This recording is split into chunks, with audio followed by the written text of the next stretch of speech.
Buli mwaka ekitongole ekivunaanyizibwa ku bukugu bw'okubalirira ebitabo ki Certified Public Accountants of Uganda SPAU kitegeka ebigezo emirundi ebiri mu mwaka mu mwezi ogw'okutaano ne mu mwezi ogw'ekumi. Ekigendererwa ky'ebibuuzo bino kwe kwongera okubangula ababalirizi b'ebitabo mu ggwanga mu kaweefube ow'okutumbula ebyenfuna.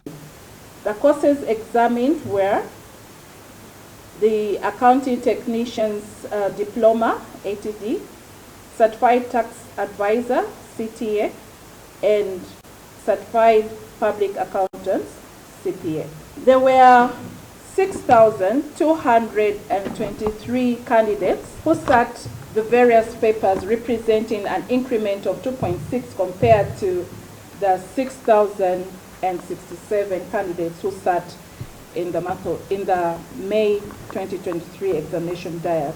Amyuka President ow'ekitongole ki Certified Public Accountants of Uganda, Ronald Mutumba, asinzidde wano n'akakasa ng'akakiiko akavunaanyizibwa ku bigezo by'emikono ne tekinologiya wamu n'ebyenfuna aka Uganda Business and Technical Board Bebitabo bwe keddiza obuvunaanyizibwa obw'okutegeka ebigezo by'abalirizi b'ebitabo ku mutendera gwa diploma. Accountancy Technicians Diploma.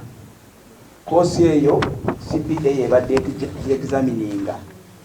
Naye okutandika n'omwaka tulimu koosi eyo aba Bebitabo bagenda okubanga bali examininga.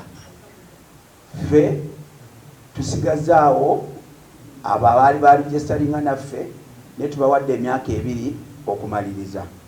Mutumba agamba nti olw'okuba n'essomo ly'okulondoola ensaasanya ya ssente ekyalimu okusoomoozebwa bali mu nteekateeka okulaba nga batandika okulagana obutereevu ne woofiisi ya ssaabalirizi w'ebitabo mu ggwanga gw'oyinza okuyita Auditor General okulaba nga batumbula obuweereza.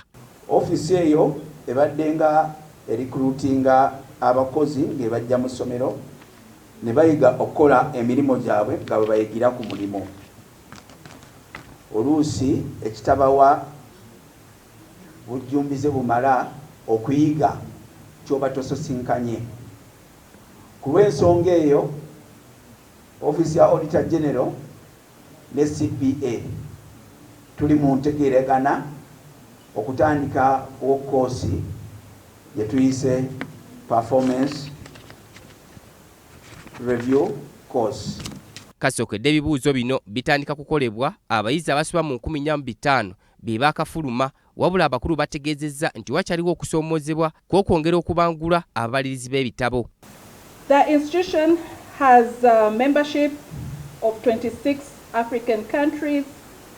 Its aim is to transform the supreme audit institutions, the size, organizations' capabilities for greater impact in their jurisdiction.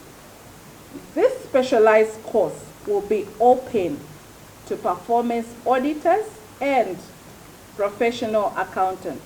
Titus Jemba, BBS Telefina, agesigika.